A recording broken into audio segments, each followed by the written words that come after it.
Orchestrated news story framework with vetted character names and emotional structure.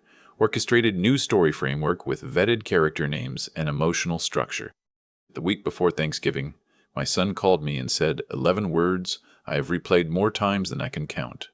Mom, please don't come. Brenna thinks it's better this way. I was standing at my kitchen sink in Asheville, North Carolina, a dish towel over my shoulder, watching the last of the red leaves let go of the maple in my backyard. I was 64 years old. I had carried that boy on my hip through a grocery store after his father died, worked 2 jobs so he could play baseball, sat in a folding chair at every parent-teacher night for 18 years, and now his wife had decided I was something the family was better off without, and he had agreed. I'm going to tell you what happened next, because I think somebody out there needs to hear it. Before I do, I want to say thank you for sitting with me a while. If you'd leave a comment telling me what town you're listening from, it would mean a great deal. I read everyone. Some details in this have been softened or changed, the way you change names when you tell a hard story out loud. But the heart of it is true. My name is Ramona. I'm 71 now. And I'm telling you this with the kind of clear eyes that only come from being on the other side of something. For most of my life, I believed I had been a good mother. My husband passed when our son was 9, a heart thing, sudden, in the night. And after that, it was just the 2 of us against a world that didn't slow down for widows. I didn't remarry. I didn't take vacations. I patched the same winter coat 3 years running so he could have new cleats. I told myself that love was the thing you proved with your hands, with showing up, with going without. And maybe it is, but sitting alone in a diner on Thanksgiving Day, I learned something that took the wind right out of me. You can give a person everything and still not be someone they want at the table. The diner was called the Copper Kettle, one of those places that stays open on the holidays for truckers and night shift nurses, and people who simply have nowhere to be. The girl who seated me couldn't have been 20. She gave me a look I recognized, the look you give a woman who walks in alone on a family day.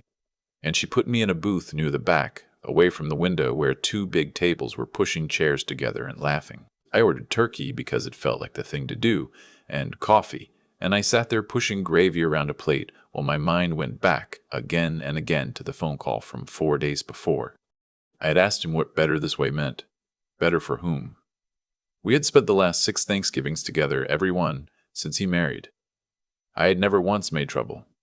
I brought my green bean casserole. I did the dishes. I let his wife pick the music. It's just, he'd said, and then there was that pause, that awful pause, where I could hear her voice in the background, low and steady, the way you talk to someone you're managing. It's just complicated with her family in town, and the baby, and after what happened in September. What happened in September was that I had said one sentence at a backyard cookout. My daughter-in-law had been talking about how she planned to raise my grandson, and I had said gently that I'd done it a little differently, and it had turned out all right. That was all. I didn't raise my voice. I didn't say she was wrong, but she had gone quiet, and my son had spent the rest of the afternoon apologizing to her, where he thought I couldn't hear, and I had driven home that night feeling like a house guest who had overstayed. "You're my son," I'd said into the phone. "Careful, so careful. I haven't held the baby since August." "I know, Mom. Maybe Christmas." Maybe Christmas. Like I was a thing he'd get around to. So there I was, a widow of 15 years, 64 years old, picking at cold turkey in a vinyl booth, trying to understand how I had spent my whole life building a family that didn't have a chair for me in it. That's when a woman crossed the room and stood beside my booth. She was about my age, maybe a year or 2 younger, with silver hair pinned up in a way that said she'd been somewhere nice earlier in the day.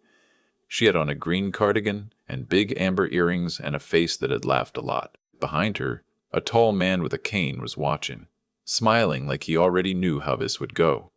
"Forgive me," she said. "I've been watching you push that turkey around for 20 minutes, and my husband and I have a table built for 8 people, and only the 2 of us showed up.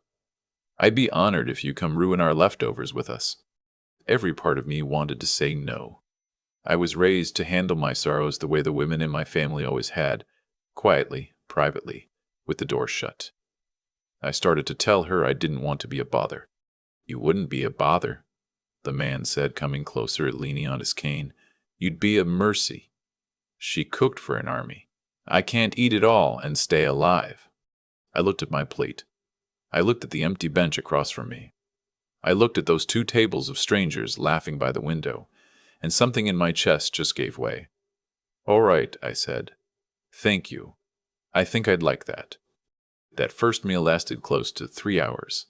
Her name was Odessa. His was Errol. And they had run a hardware store together for 31 years before they sold it. They had a daughter in town and a son in Oregon, and grandchildren scattered like seeds. "We host this every year," Odessa told me, waving a fork at the room. "Anybody at this diner with nobody, we drag them over. Errol calls it collecting strays." She winked. "He means it kindly." I don't know what came over me, but I told them everything. The phone call, the cookout, the 15 years alone. I'd never spilled like that to strangers, but there was something about the 2 of them. They didn't flinch. They didn't try to fix me. They didn't tell me my son didn't mean it. When I finished, Errol just nodded slowly and said, "That's a hard thing. I'm sorry it's yours to carry." And that was all I needed. Somebody to call it hard and not look away. When the check came, Errol slid it under his coffee cup before I could reach for it. "It's settled," he said. "And listen. We do a supper every Thursday at the church hall on Reedy Street. Nothing fancy. Card tables, casseroles, a lot of arguing about football. If you've got nothing better Thursday, come eat with us." I almost said no again. I almost folded myself back up and went home. But Odessa was already writing the address on the back of a receipt, and she pressed it into my hand and held it there a second, both of her hands around mine. And she said, 6 o'clock. Bring nothing but yourself, and bring that even if you don't feel like it. I drove home that night through streets gone quiet and gold under the streetlights. And somewhere on Marymount Avenue, I started to cry. But it wasn't the crying from before. It was the other kind. The kind that feels like a window cracking open in a room that's been shut too long. That first Thursday supper changed the shape of my whole life, though I didn't know it walking in. The church hall on Reedy Street smelled like coffee and pot roast and somebody's cornbread. There were maybe 30 people there, all ages, a folding table groaning with casserole dishes, kids running underfoot. Odessa caught me at the door and didn't let me stand there feeling strange for even a minute. She pulled me straight into the kitchen and put a ladle in my hand and told me the gravy needed a person with sense watching it. That night, I met their daughter, Noelle, and her husband, and their 2 little ones. A boy named Milo, who was 7 and convinced he could talk to dogs, and a girl named Juniper, 5, who decided within 4 minutes that I was hers and climbed into my lap with a coloring book. By the time supper was served, I knew that Milo wanted to be a veterinarian and a train conductor, and that Juniper did not like the color brown, no exceptions.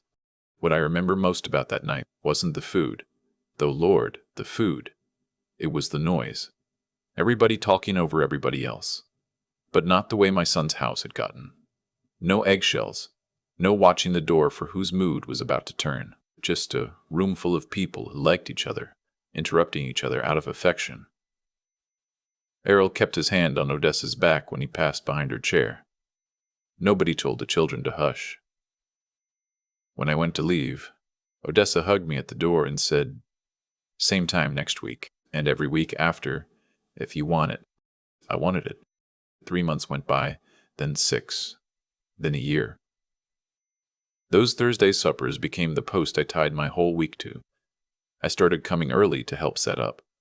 I learned which folding table had the wobbly leg and how to prop it. I taught Milo to play checkers, and when he started beating me, I pretended it was an accident. I helped Juniper with the alphabet. Odessa decided I had a gift for her tomato plants, which I did not. But I let her believe it because being needed for something small and gentle was a feeling I'd nearly forgotten. My son did not call that whole year, not on my birthday in March, not on Mother's Day, which I spent at the church hall while Juniper made me a card out of construction paper and called me her extra grandma. I sent presents to my grandson, a wagon, a set of building blocks, a winter hat, and got back a 1-line text. "Thanks, the baby liked it." I called twice. Both times my daughter-in-law answered and said my son was busy. She'd have him call. He never did. It hurt. I want to be honest about that, because I think sometimes when these stories get told, the part that hurts gets skipped over, and that's a lie. It hurt every single day. But it was a different kind of hurt now, because it didn't have a whole woman to itself anymore. It had to share the space with Thursday suppers and tomato plants, and a little girl who saved me the blue crayon. The Belmontes weren't replacing my son. Nobody could do that. But they were teaching me something I'd had backward my whole life. I had always believed love was something you earned by giving until you were empty. They loved me before I'd done a single thing for them. I sat at their table and was wanted, and I hadn't paid for it with anything. One Thursday, about 14 months in, I came early and found Odessa alone in the church kitchen, crying over a pot of soup. I'd never seen her cry. I asked her what was wrong, and she wiped her face fast, embarrassed, and said it was foolish. It was old news. I told her old news that makes you cry isn't old. She set down her spoon and leaned against the counter, and all of a sudden she looked her age, which I'd never noticed her looking. My brother died this morning, she said. We hadn't spoken in 9 years. It came out slow. There'd been a fight over their mother's house after the funeral. Words said that couldn't be taken back. She'd written him twice over the years. He never answered. And now he was gone, and all she had left was the list of things she'd meant to say. Don't do it, Ramona, she said, and she looked right at me, fierce through the tears. Whatever this thing is between you and your boy, don't let it sit and harden until it's the only thing left. I told myself I had time. I told myself he'd come around, or I would when we were ready. You don't get to choose when the time runs out. It just does, and then being right doesn't keep you warm at night. I thought about that for weeks. I thought about it when I drove past the card store. I thought about it when my grandson's 2nd birthday came and went, and I mailed a present that nobody mentioned. But I didn't reach out. I was too afraid of hearing it again, that I was complicated, that I was better off kept at a distance. Fear is a quiet thing. It doesn't announce itself. It just keeps your hands in your lap. Then, a little over 2 years after that first Thanksgiving, my phone rang on a Wednesday afternoon. It was my son. His voice was wrong, thin, scraped down to something I didn't recognize. "Mom," he said. "Hey, can we talk?" My heart came up into my throat. "Of course," I said. "Of course I'm right here." Things have gotten. We're in a tough spot. The words came in a rush, like he'd rehearsed them in the car. The contracting business took a hit, and we got behind, and there's a loan that's coming due, and Brenna's car, and the 2nd mortgage. He stopped. I waited. I held my breath, and God help me, I waited for the other thing. The "I miss you," the "I'm sorry," the "I've been thinking about you." "Mom, I need $45,000. I know it's a lot. But you've got Dad's pension, and the house is paid off, and Brenna says if we can just get clear of this one thing, we'll be fine." Brenna says, "Sweetheart," I said, and I was surprised at how steady I sounded. "When did we last talk, you and me, really talk?" There was silence. "I'm trying to remember, too," I said. "Was it the cookout in September 2 years ago?" "You texted me on New Year's," he said, a little defensive now. 3 words. "Happy New Year." Was that the conversation? I let it sit. 2 years, honey. 2 years of nothing.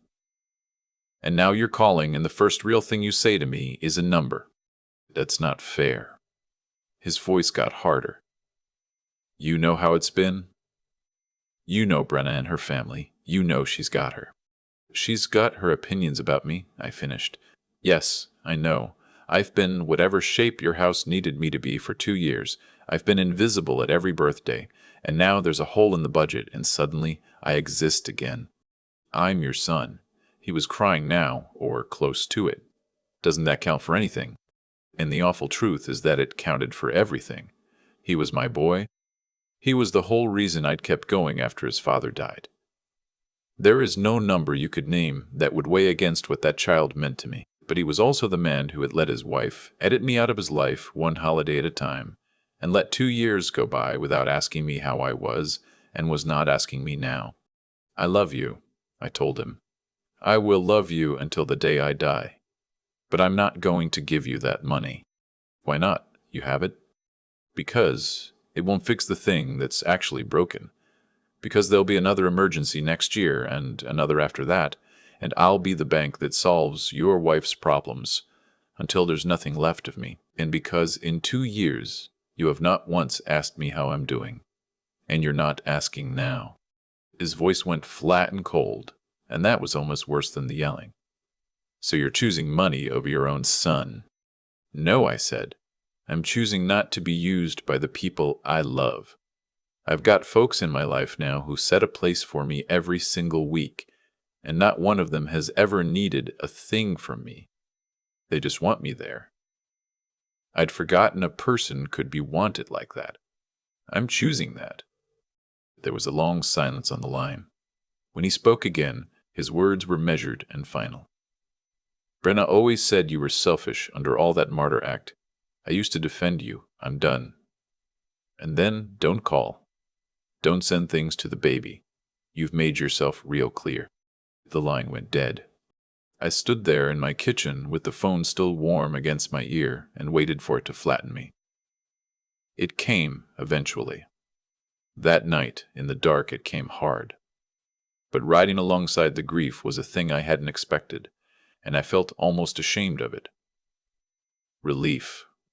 I had finally stopped pretending. I had told the truth out loud, and my son had shown me exactly who he had let himself become, and for once I didn't talk myself out of seeing it.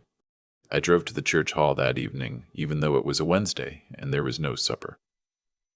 Odessa's house was 3 blocks past it, and I knocked, and Errol opened the door and took one look at my face and said, "Come in. I'll put the kettle on." I told them all of it. The number, the cold voice, the click. They listened the way they always did, without rushing to make it smaller. When I was done, Odessa took both my hands. "You did right," she said. "A boundary isn't the same as abandoning somebody. You can love a person and still not let them set fire to your life to keep warm." "It doesn't feel like I did right," I said. "It feels like I just lost my son." Errol shook his head slowly. "You didn't lose him tonight, Ramona. You lost him a piece at a time over a lot of years. Tonight you just finally let yourself look at the empty spot where he used to be. He was right, and I knew it. I'd been losing him for ages. Every time I swallowed the way my daughter-in-law spoke to me. Every time I told myself I'd try harder, expect less, take up less room. I had been erasing myself by inches to make space for their life, and not one of them had ever asked me to stay. 5 years passed. I'm not going to pretend they were easy at the start, but I will tell you they were full. 5 years without a word from my son. No cards, no calls, no photographs of the grandson who was growing up somewhere across town, not knowing my voice. I heard scraps of their life, the way you hear about distant weather, a remodel, a new truck, the boy starting kindergarten. I stopped looking at the parts of the internet where I might catch a glimpse and feel it all over again. But my own life kept widening. I'd retired from the insurance office where I'd spent 2 decades, and I started volunteering at the literacy center downtown, teaching grown men and women to read, which is a holy kind of work I wish everyone could do once. I became, without anyone ever saying the word, part of the Belmonte family. I was there for every birthday, every scraped knee, every graduation from one grade to the next. Milo went from wanting to be a vet to wanting to be a marine biologist. Juniper grew tall and bossy and beautiful and started calling me Grandma Mona, dropping the extra somewhere along the way, and nobody corrected her, least of all me. I was happy, not the grateful, breathless happiness of somebody who's just been rescued. The other kind, the settled kind. The kind where you wake up in your own quiet house and the day ahead as people in it who are glad you exist. Then came the call that turned everything over again. It was a Tuesday morning in October.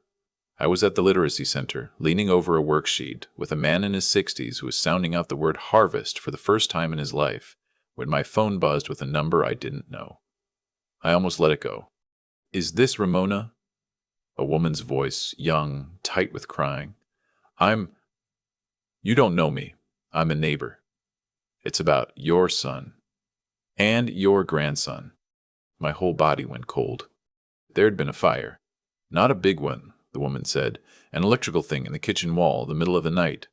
My son had gotten the boy out, but he'd gone back in for something.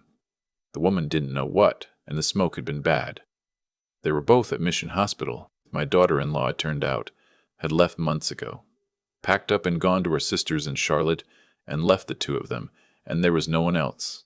And they'd found my number written on a card taped to the inside of a kitchen cabinet door, half scorched, but legible. The card I'd mailed 2 years before the fight, for a birthday, with my number written under my name the way mothers do.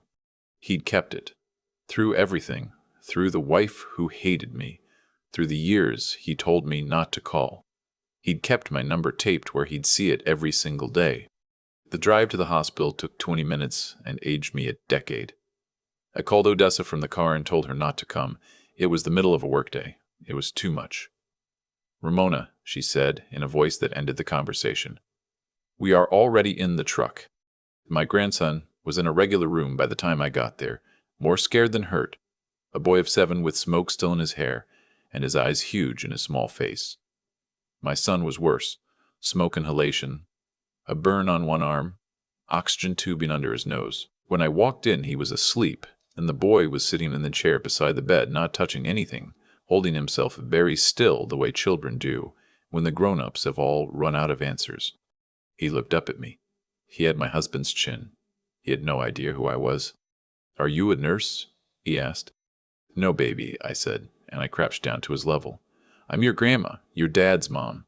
He studied me for a long minute, the way you study a word you almost recognize.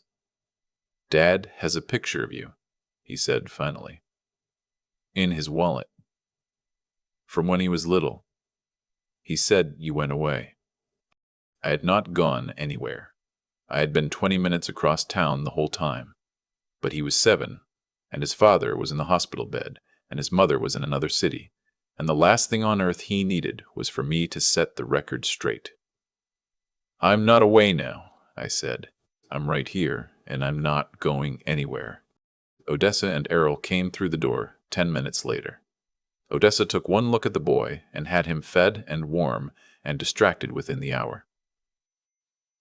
Errol sat with me in the hard chairs by the window and didn't say much, just kept his hand on my shoulder. At one point I said, Lo, you didn't have to come for this. And he gave me the same look he always gave me when I said something like that, and he said, Woman, when are you going to learn? This is what family is. The family you pick shows up especially when it's ugly. My son came home from the hospital 4 days later to a house that smelled like smoke and was half boarded up, and there was no one to help him but me. So I moved into the guest room. I drove the boy to school and to his soccer games. I cooked, I cleaned the soot off the walls, I sat up with my son at night when the coughing got bad. I did all the things a mother does, every single thing I had spent years aching to be allowed to do, while my son watched me with an expression I couldn't read for the longest time. 3 weeks in, late on a Thursday, he called my name from his room. I'd missed the church supper to stay with him. Odessa had sent a casserole home with the boys' school carpool, which is the kind of thing that tells you everything about a person. I found my son sitting up in the dark, his face wet. I can't sleep, he said. I keep going back in there. The smell. I keep thinking about Levi in his bed, and the smoke coming under the door. I sat down in the chair by his bed, the same chair I'd sat in every night for 3 weeks. He's safe, I said. You both are. That's not. He stopped, breathed. When I was in the kitchen, before I could get back to the hallway, there was a second where I didn't think I was going to make it out. And you know what I thought about? I shook my head. I thought about the last thing I said to you. Don't call. You've made yourself clear. His voice broke clean in half. 5 years ago. That was going to be the last thing I ever said to my mother. I didn't have a single one of the words I'd practiced. They'd all evaporated. I just reached over and took his hand, The one without the burn. She told me you were poison, he said. Brenna. She had a story about you for everything. That you were controlling, that you only cared about money, that you'd never let me grow up. And I took it, Mom, because believing her was easier than admitting I let her talk me into throwing away the one person who never once let me down. You worked yourself half to death for me. You did it alone, and I traded you for a woman who walked out the second things got hard and didn't even take her own son with her. You were trying to keep your family together, I said. I understand that more than you know. Don't. He shook his head hard. Don't make it okay. These 3 weeks, you've been here every single day. Brenna's called twice. Her parents sent a card. And you, the woman I told to disappear. You moved into a house that still smells like a fire. And you take care of me and my boy. And you haven't asked me for one thing. You haven't even made me feel bad about it. Why? Because you're my son, I said. That's the whole reason. That's all there's ever been. We sat in the dark a while. Outside, a dog was barking somewhere down the block, ordinary life carrying on the way it does, while something enormous shifts in a dark room. I want to meet them, he said finally. Meet who? The people who were your family when I wasn't. The Thursday supper people. Levi told me about the casserole and the lady who packs him a juice box with a joke written on the side. A small, wet laugh. He thinks she's a celebrity. I want to thank them for being what I should have been. The first Thursday, my son was strong enough to leave the house. I drove him and the boy to the church hall on Reedy Street, and my hands shook the whole way. I didn't know what would happen. I didn't know if the people who'd held me up for 7 years would have anything but ice for the man who'd put me on the floor. I should have known better. Odessa met us at the door, took one look at my son standing there nervous and burn-scarred behind me, and opened her arms. There he is, she said, like she'd been waiting years for him, which I suppose in a way she had. Get in here. There's a seat for you. There's always been a seat for you. You just didn't know where the church was. It was awkward at first. My son hummed back, overwhelmed by all that easy warmth he'd kept his own mother starved of. But Milo, who was 12 now and afraid of nothing, asked him straight out how he got the scar on his arm. And my son told the truth, and the boy said, "That's metal," with such pure admiration that the whole table laughed and the ice just broke and floated off. My grandson found Juniper, and the two of them disappeared under a folding table to do whatever it is children do. By the time the cornbread came around, my son was arguing about football with Errol, like he'd been doing it his whole life. At the end of the night, I watched my son pull Odessa aside by the coat rack. I couldn't hear what was said. I saw him put his hand over his mouth. I saw her take both his hands the way she'd once taken mine, in that diner, a lifetime ago. I saw her say something that made him close his eyes. On the drive home, with the boy asleep in the back seat, my son was quiet for a long stretch. Then he said, "I get it now." Get what? Why you kept going back every week. Why you chose them. He looked out the window at the dark streets going by. They don't want anything from you. They just want you in the room. I never once made you feel that. I made you feel like a bill that needed pain. He swallowed. I don't know how to do what they do. But I want to learn. If you'll let me.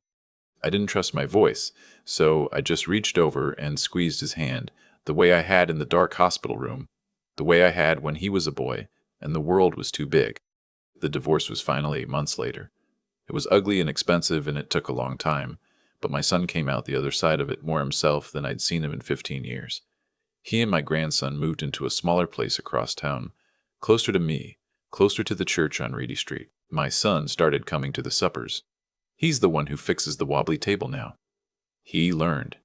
These days, there are more chairs around the Belmonte's table than there used to be. My son brings a pie he's actually gotten good at. My grandson and Milo argue about whether a shark could beat a bear, which they have been arguing about for 2 years, with no resolution in sight. My daughter-in-law is gone from our lives, and we don't spend much breath on her, except now and then I catch myself hoping in a tired and distant way, that she found whatever she went looking for. Last Thanksgiving, 7 years after I sat alone in the copper kettle with a plate of cold turkey, I stood in Odessa and Errol's living room with a glass of cider in my hand and watched 3 generations of people who were mine, some by blood, most by choice, talking over each other and laughing too loud. My son crossed the room and stood beside me. He's gone gray at the temples now.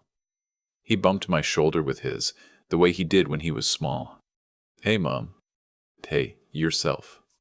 Thanks for not giving up on me, even when I gave you every reason in the world." I thought about the phone call, the 11 words, the diner, the $45,000, the 5 years of silence, the card taped inside a kitchen cabinet that he'd kept right where he'd see it every day, even while he was telling me to disappear. I thought about how long it took, and how close it came to being too late, and how Odessa had been right about all of it. "That's what mothers do," I said. "The one's worth a damn, anyway." From the kitchen doorway, Odessa, who hears everything, called out, "That's what family does. All of us.